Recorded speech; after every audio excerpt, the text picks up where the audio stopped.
माँ की ममता की अनमोल कहानी। रात के 2 बज रहे थे, फोन की रिंग बजती है।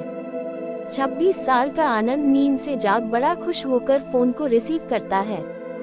खुश इसलिए होता है क्योंकि उसकी नई नई गर्लफ्रेंड बिना टाइम देखे कभी भी उसको फोन कर देती है। फोन की दूसरी तरफ से आवाज आती है, जन्मदिन मुबारक हो बेटा। आज मेरा बेटा पूरे 26 साल का हो गया है। मैं बहुत खुश हूँ। माँ की आवाज सुनते ही आनंद के चेहरे के एक्सप्रेशन बदल जाते हैं। वो गुस्से में बोलता है, माँ तुझे समझ नहीं आता क्या? इतनी सी बात के लिए मेरी नींद खराब कर दी। ये बात तो तू मुझे सुबह भी बोल सकती थी। इतना कहकर वह फोन काट देता है। थोड़ी देर बाद फिर से फोन की रिंग बजती है। आनंद फिर से फोन उठाता है और इस बार फोन पर पापा होते हैं। आनंद इस बार आराम से बात करता है। थैंक यू पापा, आपने मुझे बर्थडे विश करने के लिए फोन किया, वो भी इतनी रात को। पापा कहते हैं, नहीं बेटा, मैंने तुम्हें मुबारकबाद देने के लिए नहीं बल्कि ये बताने के लिए फोन किया है कि तुम्हारी माँ बिल्कुल पागल है। वो इतनी पागल है कि पिछले 1 महीने से मुझे हर दिन तेरा बर्थडे याद दिलाते आ रही है। वो इतनी पागल है कि तू हमसे सैकड़ों किलोमीटर दूर है, फिर भी उसने यहाँ पर खुद अपने हाथों से तेरे लिए केक बनाया है। ऊपर से ये जिद कर बैठी है कि जब तक तुझे विश नहीं कर देती तब तक न खुद खाना खाएगी न मुझे खाने देगी। आनंद सब ध्यान से सुन रहा था और उसे ये महसूस भी हो रहा था कि उसने अपनी माँ को फॉर ग्रांटेड ले लिया था। वो बोला, नहीं पापा, माँ बिल्कुल पागल नहीं है। पापा कहते हैं, नहीं बेटा, तू अपनी माँ के पागलपन को नहीं जानता, मैं जानता हूँ। वो तो 26 साल पहले ही पागल हो गई थी जब डॉक्टर ने उसे कहा था या तो हम बच्चे को बचा सकते हैं या आपको।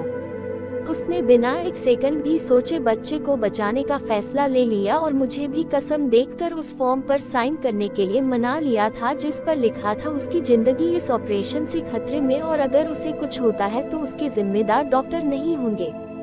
अब तू ही बता, बिना तुझे देखे जो औरत तेरे लिए मरने को तैयार हो जाए उसे हम पागल नहीं कहेंगे तो क्या कहेंगे?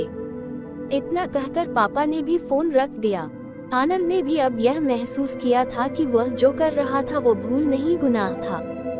हाँ, एक बार किसी इंसान को दुख दो तो कोई बात नहीं, लेकिन भगवान को दुख देना गुनाह ही होता है और माँ भगवान से कम नहीं होती। पश्चाताप के आंसू उसकी आंखों से बह निकले। सवेरा होते ही आनंद अपने घर की ओर रवाना हो गया अपने माँ बाप से माफी मांगने के लिए। घर पहुँचते ही उसने पहले माँ से माफी मांगी जिसने उसे गले से लगा लिया। फिर वह अपने पापा से माफी मांगने लगा। पापा ने कहा, कोई बात नहीं बेटा, जब तू वापस चला जा। तेरी माँ हमेशा कहती थी कि तू उसे बुढ़ापे में संभालेगा, लेकिन मैं उसे समझा दूंगा। जैसे आज तक मैं उसे संभालते आया हूँ वैसे ही आगे भी मैं उसका ख्याल रखूंगा।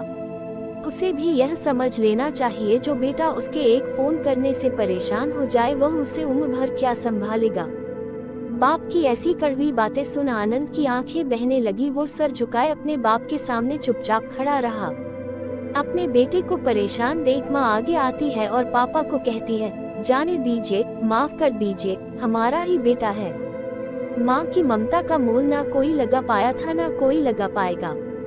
9 महीने प्रसव की पीड़ा सहन करके हमें नई जिंदगी, नई दुनिया में लाने वाले माँ ही हमारी हर गलती को माफ कर सकती है। ये कहानी आपको कैसी लगी हमें कमेंट में बताएं और लाइक करें। हमारी कहानी आपको अच्छी लगी तो हमारे चैनल को सब्सक्राइब जरूर करें। धन्यवाद।